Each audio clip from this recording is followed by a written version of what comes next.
अज्ञान रूपी मोह रूपी अंधकार से ज्ञान रूपी भगवत भक्ति के पंथ पर जो प्रकाशमय, स्नेहमय और आनंदमय आशीर्वाद देकर आगे बढ़ाते हैं, वही सद्गुरु कहलाते हैं। प्रत्येक जीव के जीवन में सद्गुरु का सानिध्य परम आवश्यक है। यदि हमारे जीवन में गुरु नहीं है तो हमको जीवन में सही मार्ग का कभी पता ही नहीं चल सकता। गुरुदेव का प्रमुख कार्य होता है कि वह अपने शिष्य को सभी प्रकार के बंधनों से मुक्त कर मोक्ष रूपी अमृतत्व की ओर अग्रसर कर देते हैं, मोक्ष की ओर आगे बढ़ा देते हैं। हर गुरु का यह मन का पक्का विश्वास होता है कि यह जो मैं अपने जीवन भर की तपस्या का एक सही तालमेल मिलाकर अपने शिष्यों को ज्ञान का प्रकाश प्रदान कर रहा हूँ, इस ज्ञान के पंथ पे चलकर जितने भी आगे आने वाले हमारे इस भावी पीढ़ी के नव युवा हों अथवा जो भी इस ज्ञान के पंथ पर चलें, वे सभी अपने वास्तविक स्वरूप को जान पाएं, अपने धर्म को जान पाएं। बंधुओं, हमको यदि जीवन में उन्नति करना है, यदि हमारा लक्ष्य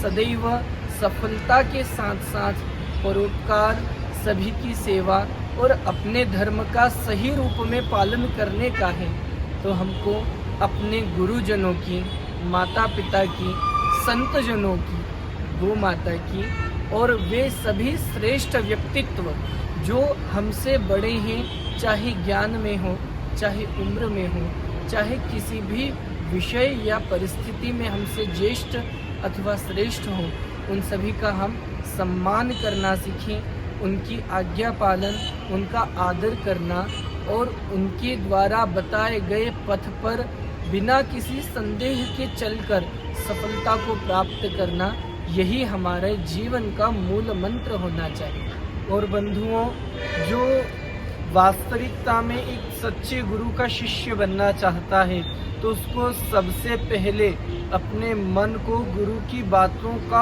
आज्ञाकारी बनाना नितांत आवश्यक होता है। गुरु यदि आपने एक बार चयन कर लिया है तो कुछ भी हो, कैसी भी परिस्थिति आ जाए, अपने गुरुजी के वचनों पर ऐसी श्रद्धा होनी चाहिए कि यदि गुरुजी ने कह दिया कि बच्चा कूद जाओ, गहरा पानी है, और यदि आपको तैरना नहीं आता तो उनका भरोसा रखकर पानी में कूद जाना चाहिए। ऐसे सद्गुरु वर्तमान परिस्थितियों में भी मिलते हैं, परंतु हम अपने आप को उतना सच्चा शिष्य बना नहीं पाते।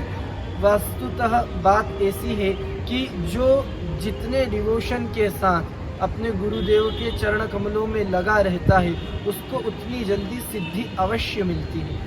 गुरु का काम ही है देना, गुरु किसी से कुछ लेते नहीं है। गुरु हमेशा अपनी करुणा देकर अपने शिष्य को उच्च पद पर आसीन करते हैं। तो सदैव अपने गुरुजनों का रिस्पेक्ट करें, कभी उनकी बातों को अपने मन पर ना लगाएं, क्योंकि जो गुरु की वाणी होती है ना, वह इतनी क्लिष्ट होती है कि वह सहजता से, सरलता से, बिना गुरु की कृपा के समझ में नहीं आ पाती। परंतु जब गुरु जी की कृपा क्षण में हो जाती है ना, तो तत्क्षण परमेश्वर का दर्शन भी करा देती है। तो अपने आप को सदैव गुरु चरणों का अनुरागी बनाएं। अपने सभी गुरुजनों को, चाहे वह हमारे फर्स्ट क्लास से लेकर या आध्यात्मिक स्तर के हों, गुरु कोई भी हो सकता है। गुरुदेव तो कहते हैं कि एक मील का पत्थर भी गुरु है। तो चाहे गुरु किसी भी रूप में हो, गुरु किसी शरीर का नाम नहीं होता, गुरु किसी पद प्रतिष्ठा का नाम नहीं होता, गुरु एक तत्व का नाम है। तो गुरु यदि हमने किसी को माना है तो उस पर पूर्ण रूपेण श्रद्धा रखें, विश्वास रखें और गुरु के बताए गए वचनों पर सदैव चलते रहें। कल्याण निश्चित है। आप सभी को सादर जय जय श्री राम।